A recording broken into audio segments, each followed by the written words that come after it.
कैसे मेरी गर्लफ्रेंड मेरे किराए के कमरे में सिर्फ मुझसे मिलने आती थी। एक दिन वह मुझसे प्यार कर रही थी तो पड़ोस की भाभी ने देख लिया। हेलो फ्रेंड्स, आज फिर मैं एक और मजेदार कहानी लेकर हाजिर हूँ। कहानी की शुरुआत से भाभी का परिचय दे देता हूँ। उनका नाम सुष्मिता कौर था। उम्र 27 साल, रंग एकदम गोरा, भाभी का कद काठी 5 फुट। भाभी स्वभाव से दिलखोल और स्वाभिमानी महिला थी।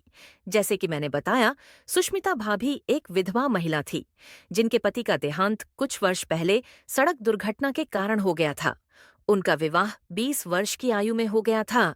एक वर्ष बाद 21 साल की उम्र में एक बच्चे की मां भी बन गई थी।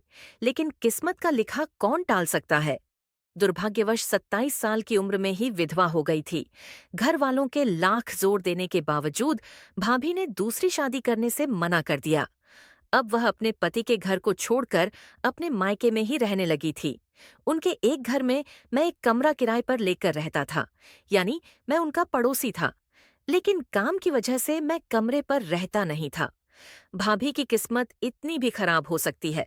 हुआ यह कि न साल बाद उनके पूरे परिवार को एक ट्रक ने रौंद दिया, जिसमें उनकी माँ, पिताजी और भाइयों का देहांत हो गया। अब भाभी के जीने का सहारा मात्र उनका बच्चा रह गया था, जो 15 साल का हो चुका था और बाहर रहकर पढ़ाई कर रहा था। जैसे ही उसे इस बात की खबर लगी कि उसके नाना नानी, मामा आदि सब साथ छोड़कर चले गए हैं, तो वह भी टूट गया। मैं दंग रह गया था। कितना छोटा बच्चा भी इन सभी भावनाओं से परिचित था, और होगा भी क्यों नहीं, क्योंकि उसकी पढ़ाई का एकमात्र सहारा नाना ही थे। नाना जी के देहांत के बाद वह भी पूरा टूट गया था, लेकिन माँ के कहने पर वह अपनी पढ़ाई में लगा रहा। नाना जी के जीएफ के पैसे पर अब उसकी पढ़ाई होने लगी थी। भाभी यहाँ अकेली रहती थी, मगर अब वह काफी उदास रहने लगी थी। बीच बीच में मैं जाकर उन्हें दिलासा देता रहता था, ताकि वह जीने की उम्मीद न छोड़े। एक अकेली बेसहारे महिला की स्थिति का अंदाजा तो आप लगा ही सकते हैं कि कितनी कठिनाई होती होगी। आजू बाजू में रहने वाले लोग भाभी पर बुरी नजर गड़ा बैठे थे। वह मौके की तलाश में थे कि कब भाभी बुलाएं और कब वह अपने बेताबी मिटा ले। मैं भी जानबूझकर अपना कमरा लिए रखा था कि कोई दूसरा उन्हें परेशान न कर सके और कोई दूसरा उनकी मजबूरी का फायदा न उठा सके। मैं वहां कभी कभी ही रहता था। इस कारण भाभी मुझसे कई बार बोलती थी कि आपने कमर क्यों ले रखा है, आप तो यहाँ रहते भी नहीं हैं। हर बार की तरह मेरा एक ही जवाब होता था कि भाभी, मैं यहाँ आता जाता रहता हूँ। इस शहर से मेरा गहरा नाता है, मैं इसे छोड़ना नहीं चाहता हूँ। मेरे यहाँ रहने का एक और कारण भी था। मेरी गर्लफ्रेंड एक लड़की नीतू थी, जिसे मैं इस कमरे में लाता था, जबकि मेरा तबादला पास के शहर में हो गया था। एक दिन मैं भाभी के साथ बैठकर बात कर रहा था। तभी अचानक भाभी मुझसे बोली, सुशांत, तुम्हारी कोई गर्लफ्रेंड नहीं है क्या? मैं बोला, भाभी, कभी कभी जो मेरे साथ आती है वही तो मेरी गर्लफ्रेंड है। वह भी बोली, अच्छा, वह नीतू तुम्हारी गर्लफ्रेंड है? मैं उन्हें तुम्हारी दीदी समझती थी। उनकी इस बात पर मैं हंस दिया और मैंने भाभी से पूछा, भाभी, आपने दूसरी शादी क्यों नहीं की? आपकी तो अब भी उम्र कम है।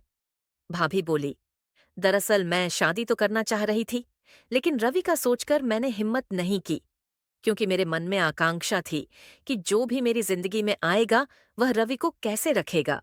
उसका क्या भरोसा और रवि को पिता का प्यार न दे। मैं बोला, बात तो आप बिल्कुल ठीक कह रही हैं, लेकिन भाभी, आपको नहीं लगता कि आप यदि शादी कर लेती तो आपकी लाइफ थोड़ी सुधर जाती? आसपास के लड़के आपको पूरी नजर से भी देखते हैं। इस पर उनका जवाब सुनकर मैं हैरान रह गया। भाभी बोली, यदि उन्हें मुझे देखने में मजा आता है तो आने दो, कम से कम किसी के लिए अच्छा तो हो रहा है। अब मेरे पास कुछ शब्द ही नहीं बचे थे, तो मैं चुपचाप बैठा था। भाभी भी चुपचाप बैठी थी। तभी भाभी ने कहा, आप बड़े खुशकिस्मत हो। आपके पास सब है, आपकी गर्लफ्रेंड भी काफी खूबसूरत है, आपकी जाय नब भी अच्छी है, सब कुछ है आपके पास। इस बात का मैं शर्मिंदा से जवाब दिया, जी, बात तो आप सही कह रही हैं, लेकिन जब तक एक इंसान जीवित है, बिना समस्या के वह अपने जीवन की कल्पना नहीं कर सकता। मेरे इस बात के बाद मैंने देखा कि भाभी के आंख से आंसू निकलने लगे थे। मैं बोला, भाभी, आप रो क्यों रही हैं? हम सब भी आपके परिवार ही हैं। भाभी अब और जोर से रोने लगी। मुझे कुछ समझ नहीं आ रहा था। मैंने उनके आंसू पोंछने की कोशिश की, लेकिन भाभी के आंसू थे कि रुकने का नाम नहीं ले रहे थे। तब मैंने उन्हें गले से लगा लिया और उनकी पीठ थपथपा नहीं लगा। वह भी मुझसे लिपट गई और फूट फूट कर रोने लगी। मैंने उन्हें चुप कराने की कोशिश बहुत की, मगर वह चुप ही नहीं हो रही थी। तब मैंने कहा, भाभी चलो, थोड़ा बाहर घूम फिरते हैं। वह कुछ नहीं बोली, लेकिन घूमने चलने के नाम से उनके आंख से आंसू टपकना बंद हो गए थे। मैंने अपनी कार निकाली और उन्हें आगे बिठाकर हम दोनों एक पार्क में चले गए, जहां कुछ बच्चे खेल रहे थे और कुछ बूढ़े कहाँ के लगा लगा कर हंस रहे थे। यह सब देखकर भाभी को थोड़ा अच्छा लगा। फिर कुछ समय बाद उन्होंने कहा, चलो अब घर चलते हैं। तो मैं गाड़ी पार्किंग से निकाली और घर की ओर वापस आने लगे। रास्ते में मैंने एक रेस्टोरेंट देखा तो वहां गाड़ी खड़ी कर दी।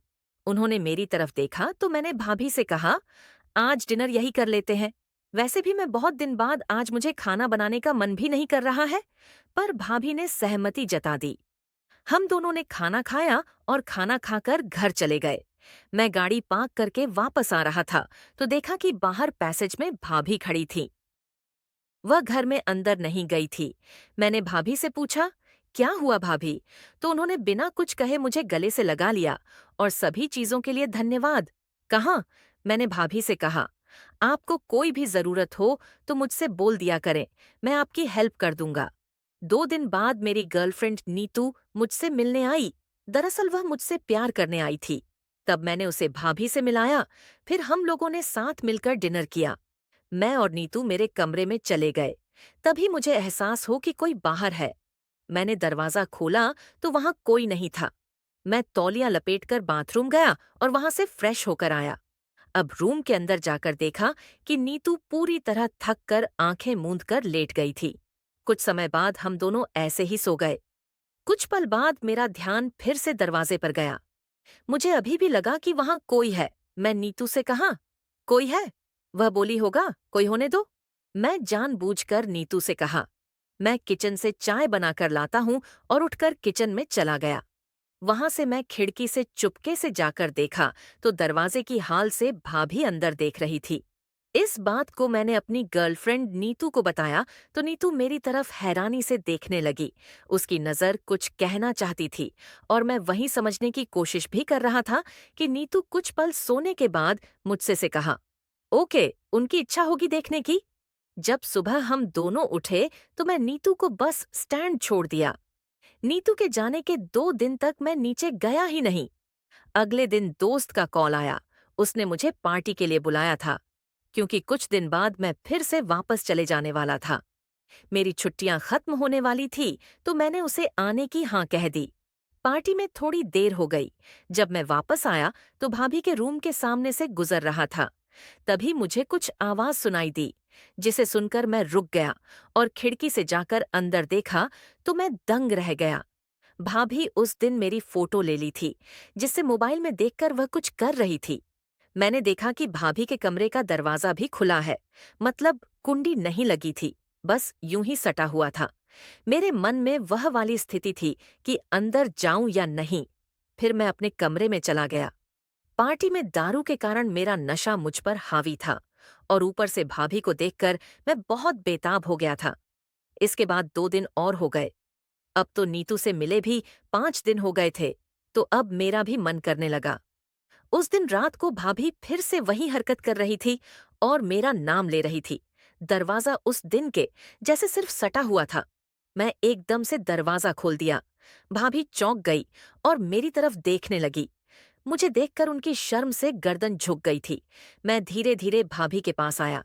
सुबह 11 बजे तक हम दोनों सोते रहे। अब हम दोनों घर में ऐसे ही घूमते थे, कभी नहाते हुए तो कभी खाते समय।